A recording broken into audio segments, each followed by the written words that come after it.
Assalamualaikum warahmatullahi wabarakatuh. Dalam mempelajari Al-Quran, kadang kita menjumpai bacaan-bacaan yang tidak sesuai dengan kaidah bunyi dalam ilmu al-aswat. Bacaan tersebut kita kenal dengan istilah gharib. Gharib sendiri merupakan isim sifat dari kata gharaba yaghribu, yang artinya tersembunyi atau samar. Menurut ahli qurra, gharib adalah sesuatu yang perlu penjelasan khusus karena rumitnya permasalahan baik dari segi huruf, lafaz, arti maupun pemahaman dalam Al-Quran. Maka dalam kesempatan ini kita akan mengkaji tentang bacaan gharib dalam Al-Quran yang terdiri dari imalah, ismam, naqlu, tashil, dan mad wal qasar. Yang pertama adalah imalah. Arti imalah sendiri menurut bahasa adalah condong atau miring. Sedangkan menurut istilah arti imalah adalah mencondongkan harakat fathah pada kasroh sekitar 2/3-nya. Dan menurut Imam Hafiz bahwa bacaan imalah dalam Al-Quran hanya ada satu tempat, yaitu pada surah Hud ayat 41. Sedangkan menurut Imam Warash, bacaan imalah dalam Al-Quran itu banyak, yaitu setiap alif maksurah atau alif bengkok maka dibaca imalah. Itu menurut Imam Warash.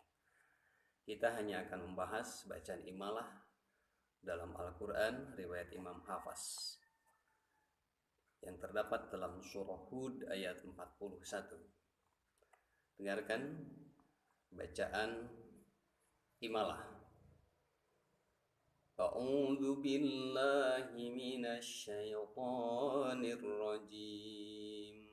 Bismillahirrahmanirrahim. Bismillahi majriha wa mursaha. Inna rabbi laghafurur rahim. Dalam lafal tersebut ada kalimat majroha, maka dibaca imalah menjadi majreha. Yang kedua, bacaan gharib dalam Quran adalah ismam. Arti ismam menurut logat adalah menggabungkan atau memadukan. Sedangkan menurut istilah atau cara membaca ismam adalah mencampurkan domah pada sukun dengan memoncongkan bibir, atau dalam istilah Sunda disebut manyun. Dan bacaan ismam menurut Imam Hafiz dalam Al-Quran hanya terdapat dalam surah Yusuf ayat 11. Dengarkan lafal ismam. A'udzu billahi minasy syaithanir rajim. Bismillahirrahmanirrahim. Qalu ya abana la ta'manna ala Yusuf wa inna lahu lanasihun. Ada kalimat la ta'manna, maka di situ harus dibaca ismam dengan cara memoncongkan bibir. La ta'manna. Yang ketiga, bacaan gharib dalam Quran dinamakan tashil. Arti tashil menurut lughat adalah lunak atau ringan. Sedangkan menurut istilah, arti tashil adalah membaca hamzah dan alif. Ketentuannya, hamzah pertama dibaca secara jelas, sedangkan hamzah kedua dibaca samar. Contoh tasil terdapat pada Al-Quran surah Fussilat ayat 44, di mana dalam lafal tersebut tertulis kalimat a'jamiyyu wa arabiyyu, maka dibacanya Bismillahirrahmanirrahim. A'jamiyyu wa arabiyyu. Yang keempat, bacaan gharib dalam Al-Quran dinamakan naql atau naqlul harakat, atau dalam lugat arti naql adalah memindahkan atau menggeser, memindahkan harakat hamzah ke dalam huruf mati sebelumnya, kemudian hamzahnya dibuang. Dan bacaan naqlu menurut Imam Hafaz hanya terdapat pada Quran surah Al-Hujurat ayat 11. A'udzu billahi minasy syaithanir rajim. Bismillahirrahmanirrahim. Bi'sal ismul fusuq ba'dal iman. Ada kalimat bi'sal ismu, maka harus dibaca naql bi'sal ismu, itu disebut naqlul harakat. Bacaan gharib dalam Al-Quran adalah mad wal qasr, di mana kita ketahui bahwa cara membaca mad itu ada 3 cara. Yang pertama dibaca qasr sepanjang 1 alif atau 2 harkat. Yang kedua dibaca tawassut pertengahan sepanjang 1,5 sampai 2 alif atau 3 sampai 4 harkat. Yang ketiga dibaca tul atau panjang, dari mulai 2,5 sampai 3 alif atau 5 sampai 6 harkat, atau sama dengan ketukan.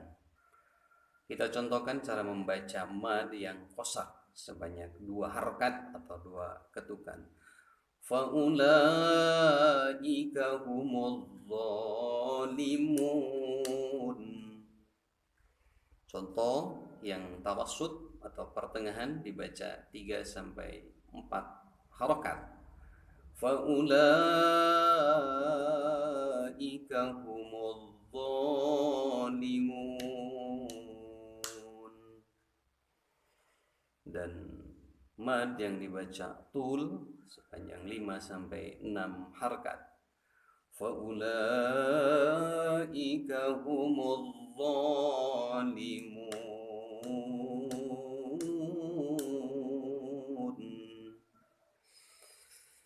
Sedangkan qasar, arti qasar adalah memendekkan bacaan yang asalnya panjang itu dibaca pendek. Dan qasar sendiri terdiri dari 2. Yang pertama dinamakan sifrun mustadir, yang di atasnya ada tanda lingkaran. Sedangkan yang kedua dinamakan sifrun mustatil, yang di atasnya ditandai dengan tanda oval. Contoh yang sifrun mustadir, yang di atasnya ada tanda lingkaran, terdapat dalam Quran surah Al-A'raf ayat 103. Di situ terdapat bacaan atau kalimat wa malaihi. Maka cara membacanya walaupun lam alif, tetapi karena di atasnya ada tanda sifrun mustadir, ada tanda lingkaran, maka dibaca qasar, dibaca menjadi wa malaihi. Sedangkan contoh sifrun mustatil atau yang ada tanda oval di atasnya sering kita jumpai, dan yang paling mudah terdapat dalam surah Al-Kafirun ayat 4. Di sana ada kalimat wala ana abidum ma abattum. Kalimat ana itu memakai alif, tapi di atasnya ada tanda sifrun mustatil atau tanda oval, maka itu harus dibaca qasar, pendek. Jadi dibaca ana, dibacanya menjadi ana, wala ana. Demikian bacaan gharib dalam Al-Quran. Mudah-mudahan bermanfaat, dan mohon maaf apabila banyak kesalahan dan kekurangan.